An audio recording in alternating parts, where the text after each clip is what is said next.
Welcome back to Respect the Process. I am Kelly Hunter, and I am joined, as always, by my good friend Chris Stewart, who is the voice of Crimson Tide Athletics. Hi.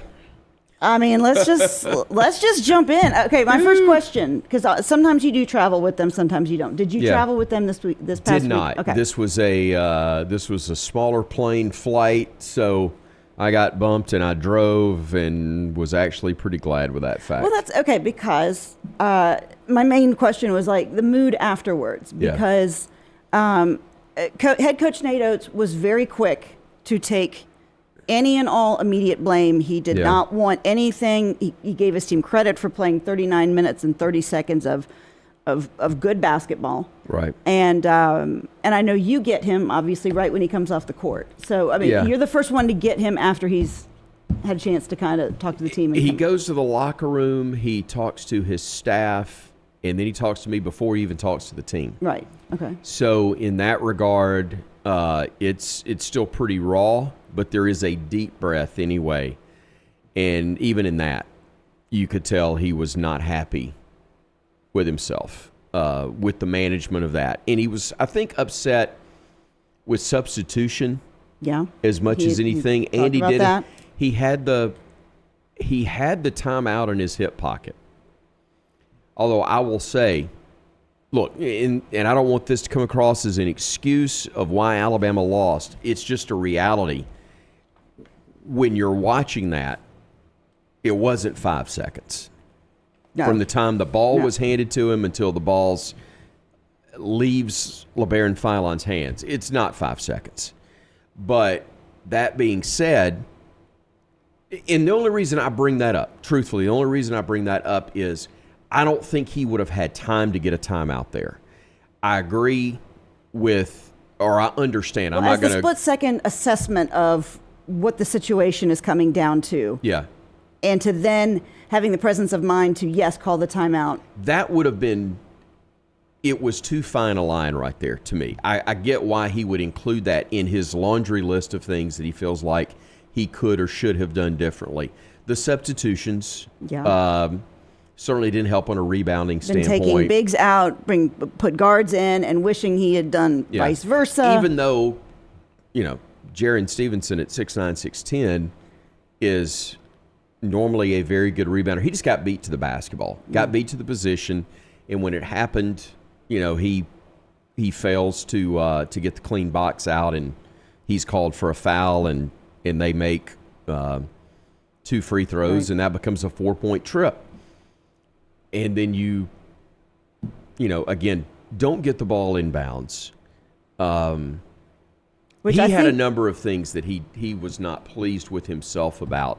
What was your immediate feeling when Alabama turns the ball over with 3.8 seconds left to go? Did you feel like this is going to overtime, or did you feel like that could have been the death knell for us? I had a nauseating feeling. Yeah. That something along the line. I didn't have it envisioned exactly how it was going to happen negatively, but I knew it could very easily. I went to 3.6 in my head, and here's the weird thing. Here's the weird thing. They changed the time, and I think got it right when they changed it to 3.6 or 3.8, whichever it was. I think you're right. But they changed that, and as I'm sitting there, I'm going, from Bama's perspective, that's great because you get an opportunity to cleanly catch, maybe go with either a pump fake, quick dribble, and a shot. It's not like a catch and heave situation. Hindsight, which is the late Pat Dye reminded us, was always 50-50. Right. For some, sure. Hindsight says that, man, if they had kept that at 2-6, Tennessee doesn't get the shot off, and we go to OT, and who knows what happens from there. Bama missed their opportunities. Even though Tennessee missed a ton of free throws as well, Alabama missed theirs. That didn't help. You got a 4-point lead, and with 30 seconds to go, you need one stop, and you don't get it. Well, and if obviously at this point you start looking back at where else in the game were there opportunities. One of those in the first half when Sakai Ziegler was on the bench with 2 fouls sitting out. And he never picked up a third. And you're sitting there going, you're looking back and you're like, that was an opportunity right there. That was an opportunity. That was an opportunity to put together a run.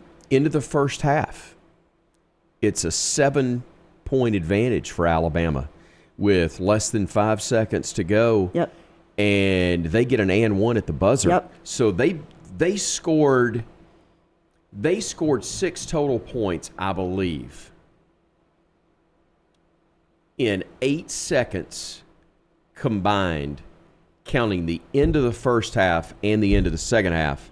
And there's your ball game right there. Well, and then to open the second half, Alabama goes back to back possessions without scoring. Right.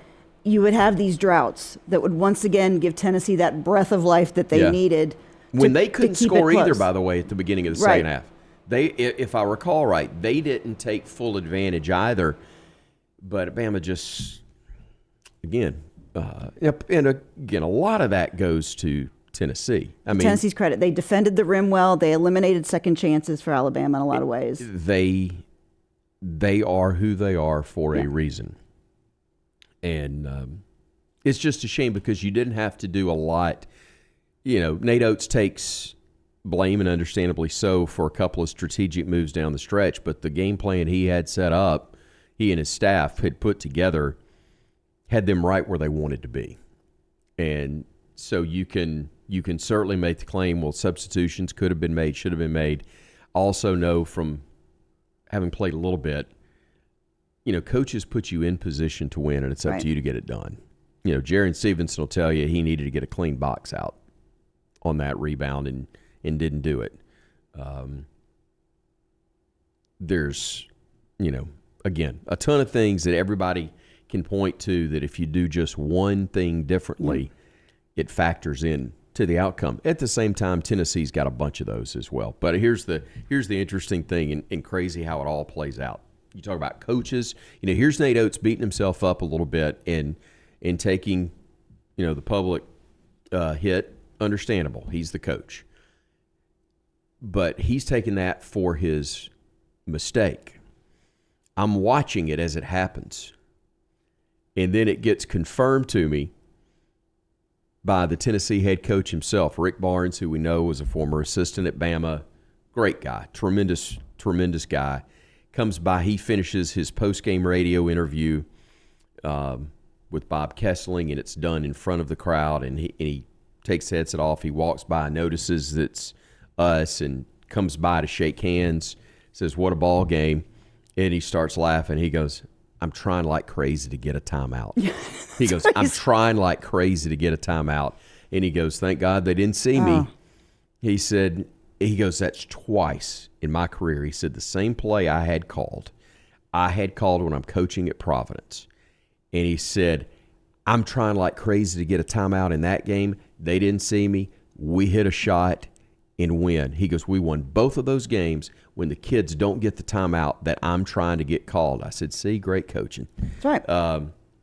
It's bizarre how things can play out. It comes down to kids making plays, and their kids, unfortunately, made more plays. You know, again, the strategy moves from Coach Oates. You know, he blames himself. Understandable. Again, if that's flipped, he doesn't make the change, and Rick Barnes gets the timeout, and they lose in overtime, and that shot gets wiped off the board.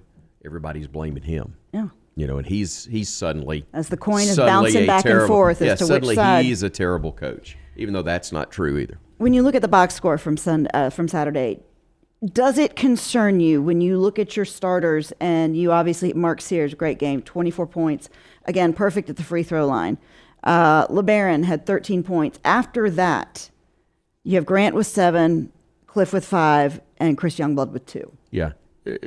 When I say concerns me, and I don't even know if concern is the word, but just it's disappointing because we know Youngblood can and should do more. He had 27. And again, Aiden Holloway had 11 points off the bench. So you had some contributors because Mo had 8 as well. So. Right, but we left a lot on the table. Yeah.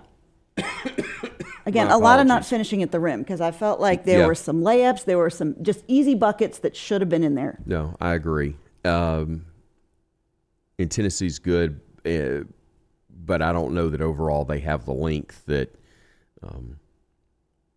we've seen in some other ball games, certainly, where Alabama's not been able to finish at the rim, and you could attribute it to that. This is one where when you're looking at the thing, I think Grant Nelson is beat up and worn down a little bit.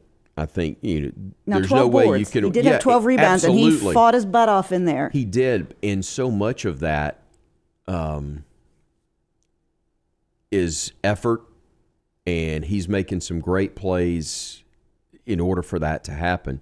But you can see it even on his free throws, how flat it is. He doesn't have much lift. Yeah. And Brian talked about that on the broadcast for us.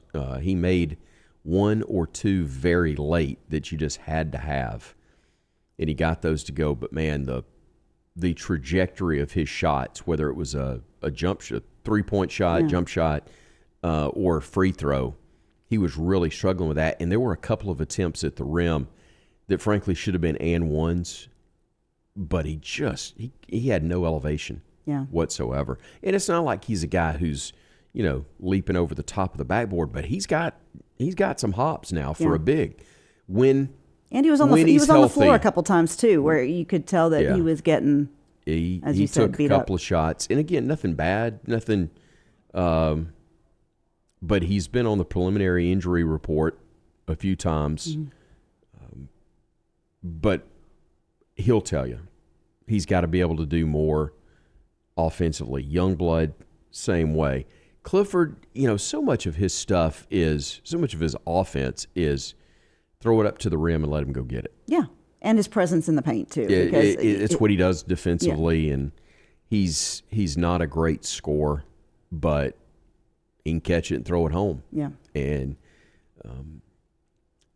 those numbers weren't as good as they needed to be. But, again, so much of that goes to Tennessee's credit because they are that good defensively. They are that tough. They are that physical.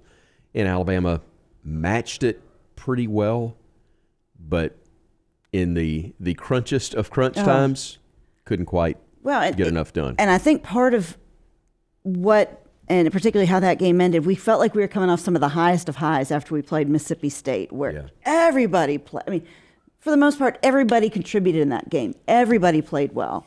It was a great home game, especially when you felt like you really needed some juice. Yeah. And just to step on State's throat. And then we go into Tennessee, which we knew was going to be hard. We knew when it comes to Tennessee defense, and again, didn't even score 80 points. Part of it Alabama, part of it Tennessee. Look at the 3-point numbers for me for a second in the Tennessee game, and as you're looking at Brian said on our broadcast, 9 of 24. Need to save this. Made 9. Boy, had 22 in the previous game. Yeah, 9's not a bad number, especially on the road against that team. But there were a couple of other opportunities where you really had a chance to put the game. I'm not going to say out of reach, but you had a chance to really change the look of absolutely. And missed. I think there was one time where Alabama was up 9, had a shot to get it to 12, didn't. It popped out, something didn't go in, regardless what it was. And then you come back to the other end of the floor and give up a 3 or an and 1, which resulted. And you go from what could have been 12 to now it's 6, and they've got momentum, and it's just a back and forth game again. So, look, a lot of good stuff. Tennessee cut that from 7 down with 4.5 minutes to go, somewhere in that range. Yep, took the lead at 4 minutes, I remember. Took the lead. Bama gets it back and then gets it to 4 in the final few seconds. And again, they were one stop away. Yep, I was going to say tied at 70 with 4 minutes to go. Yeah, even if you only give up the layup, instead of committing the foul, which led to the and 1, you're able to get it out of the rim, out of the net, and push it and put them on their heels. And obviously, you're going to want to run some clock, but you've got a better situation. You're still up 2 at that time. Instead, it's an and one opportunity. They miss it. You don't get the board. You commit a foul. They get 2 shots and it's tied. And things just change. Now, again, Bama had its opportunities. Came down. LeBaron Philon doesn't try to force it to the rim. Understand why he did. He is a gutty. I thought he played one of his best games prior to that little stretch at the end. Do you notice a lot of guys losing their footing? I feel like there was there was a ton of guys slipping, both sides. That was one thing I noticed. A lot of slick deals on the floor, but still he's driving that too far. You got Mark Sears wide open, and LeBaron's mentality is, I'm gonna force them to collapse, but you got to recognize and get it into the hands of Mark quicker before they can collapse on you. Before playing out of control. Yes. Yeah. And led to the jump ball, and then the quick 5-second count, and then they make a great play. Yeah. They make a great play, and again, Tennessee won the game. Alabama did lose it, but Tennessee made enough plays to win that ball game. Evidently, it means something to beat Alabama, because when you look at this week's AP poll, you now have Tennessee has moved up to number 4. Auburn obviously still at number 1, our regular season conference champ. Yeah. Auburn at number 1, Duke at number 2, Houston up to number 3, and then Tennessee at 4, Florida at 5, who we got coming up, and then Alabama really only falls to 7. Yeah, you lost one spot. The problem is, though, you've lost. Made a big deal about the number 1 seed. We heard a lot about the number 1 seed. I don't think that's over, because I still can't believe that if you, and again, this is a big if, you beat Florida and you beat Auburn, I would have a hard time seeing Alabama out of that mix if they're the number 2 seed in the tournament. Mm-hmm. And I think beating Florida would have to happen for them to be there, because we're tied with Florida right now, and I'm not sure who the Gators have left. I should know that, but I don't. They've got us on Wednesday, and then they have Ole Miss, if I'm not mistaken, for their final game. Either. So look, that game to me will decide who the third 1 seed is from the SEC, because it will be tough to beat Auburn on a day when they're going to cut down the nets. Mm-hmm. They will, in all likelihood, I mean, A&M could beat them, but in all likelihood, Auburn will have it clinched. And Alabama's going to be, in a spot where you got to beat Florida to have a chance at the 1 seed over them. And then maybe you hope Tennessee drops another one. Probably not going to happen, though. Again, next up, there is no concern about looking ahead, because the Tide plays host to Florida Gators this Wednesday night at 6 o'clock. Gators are 25-4, 12-4. They're coming off a good win over A&M this past Saturday night. But, I mean, it really is going to come down to who wants this and who needs this more on Wednesday night. Nate said it in the post game. We can't let 1 loss become 2. No. I think it's a very good thing that they get a Wednesday game and they get an extra day they had yesterday to process it, and today you go back to work to fix what happened. And look, you could have won that game in Knoxville, and you still got your hands more than full taking on Florida. They're good, they're talented, they can play fast, long, athletic, strong, shoot the eyes out. We've been talking about this. I mean, look, Auburn's been the best team week in, week out, game in, game out in this league. It's unbelievable what they've done. Maybe the best year, toughest year in the history of the league, and to be the best team in that is an amazing accomplishment. Yeah. And Bruce and his staff and those kids have done a great job to be there. They are clearly the cream of the crop right now. But it's really tough to get through that NCAA tournament all the way through as a 1 seed, the pressure that can come with it. You get the wrong matchup, a bad matchup, And frankly, for Auburn, I don't know what that really looks like because they've been so good. But if you do get the wrong matchup and you have an off night in the tournament, you can and will be done. They learned that last year. They knew it already, but they found that out last year against Yale. Bama found out 2 years ago when they had the number 1 overall seed and got a tough draw against San Diego State, who turned out to play for the national title themselves. But Bama did not have its best game, and it's a bad draw, and they were done in the Sweet 16. It can wrap up quick. I say all of that to say that while Auburn's the best team, there may be 4 others from the SEC that can win this national championship. Alabama's one of them. And I'm not even going to say they've got to do something really impressive here down the stretch, because that's not true. We saw it last year. They weren't playing well at the end of the regular season. Yeah. They got a good draw, and they played well, and they got to the first Final Four in school history. Could happen again. Could win these next 2, win the SEC tournament, and get popped early. Yeah. You don't know. It's why there's madness that follows the word March, because that's what you got. You don't know what to expect. But the higher your seed, the better your opportunities are to advance and to keep playing into April, which is where it stretches to now. So Wednesday night is huge against the Gators, without question. So we got Wednesday against the Gators, 6 o'clock. It's on. I think that's on the Deuce, if I'm not mistaken. And I don't know if you've heard, but the schedule makers have Alabama going to Auburn on Saturday for the final game. I read that in the newspaper. Of the conference season.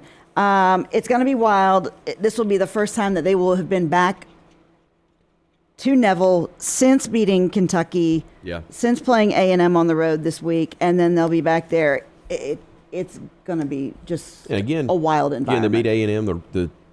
The league's wrapped up. Yeah. It's done already. So we'll see how that were to play out. So it'll be nuts. It doesn't have to be a great team, but you better believe on senior day with a great senior class and the championship likely already wrapped up, they will be at more than a fever pitch at Neville on a Saturday afternoon for that one. It's going to be loud. And it should be. They've earned that. Absolutely. They deserve that and everything that comes with it. Well, hope springs eternal in the spring, because we start spring football. We do indeed. Not only do we have basketball, baseball, everything else, we have spring football. Ryan Grubb will be on the field coaching the offense, as far as we've heard. I feel pretty comfortable with that now. Yeah, we're willing to go ahead and throw that out there. Breaking news. But, there will be some things this spring people are going to be looking to see. Are you surprised that the spring game is not going to be televised? No. Yeah. I'm not. We talked about the necessity of a spring game. You tell me this. Is it not going to be televised at all, or is it just not going to be live? Because live is, and again, I saw that headline come out. Yeah.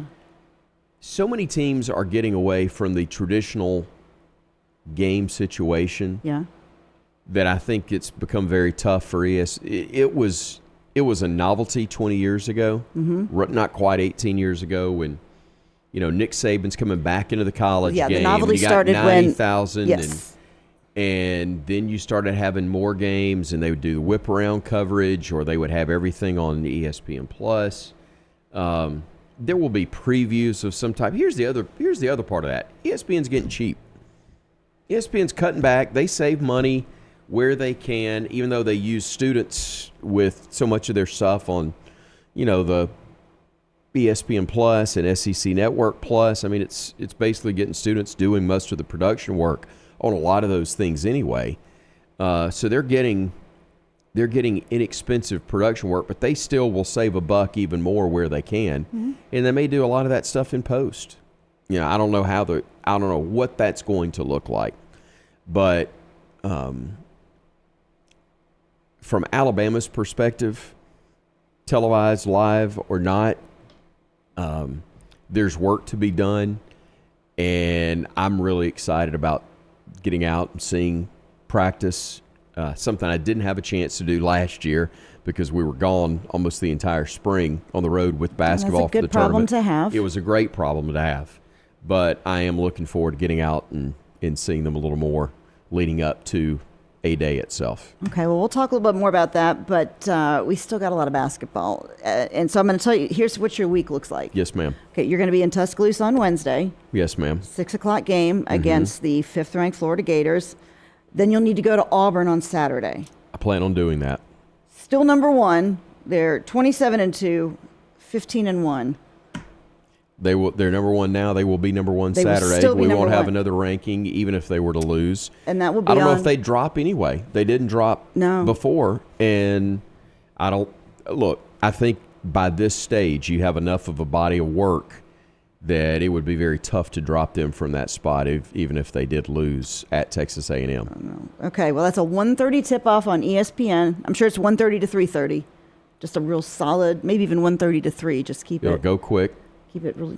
It'll yeah. go quick. Officials will have flights to catch, and they've got another game to show in that window.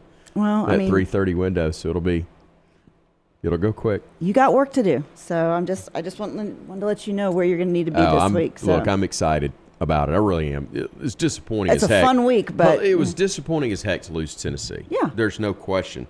The way you lost, losing the game, what you lost in that situation, all of that stings. But, man, there's no shame in losing that one. There have No. been so many years where there were so few opportunities against very good, highly ranked teams in situations where, God, we're going to miss out. Now we're going to be, if we get in the field, we're going to be a lower seed. Man, we might have to go to Dayton. Man, none of that is on the table. No. We're a 1 or a 2 seed. No, and no one's sleeping on Alabama either. No. A loss to Tennessee is not going to cause anyone to lose any faith in this team. And you still will have, obviously, it's a top 10 matchup. We're playing number 5 for the second straight game. It'll be, forget how many in a row now against ranked teams. I think every game in the back half of the schedule has been against the top 25 team, most of them inside the top 20.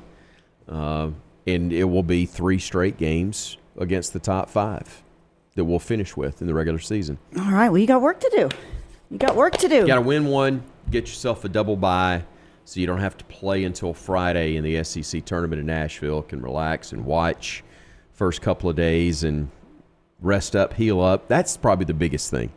You play on Saturday, and if by the time that one wraps up, however things go in that game, if you are the 2 seed or in the top 4 and you got a double bye, then you are you're in a far better spot. You're still not a cakewalk, but man, Well, think about who you would have to beat if you've got to play on Thursday. You got to win 4 games in 4 days, and think about how good those 4 teams would be. Would that amount of time, having that week off leading up to the SEC, if you got that double bye, and then the following, 3-4 days where you wouldn't have a game until potentially Thursday, would that amount of time give enough health to bring anyone else back, or give anyone else enough health? You're talking about, I don't know Darion Reed, maybe. Okay. Hope so. I hope he's not done. I know that hasn't been said to me, but I was just curious You if know. that length of time, if buying another 10 days or so. you talking about not playing at all, Yeah. getting popped and not playing at all. I think in the case of Darion,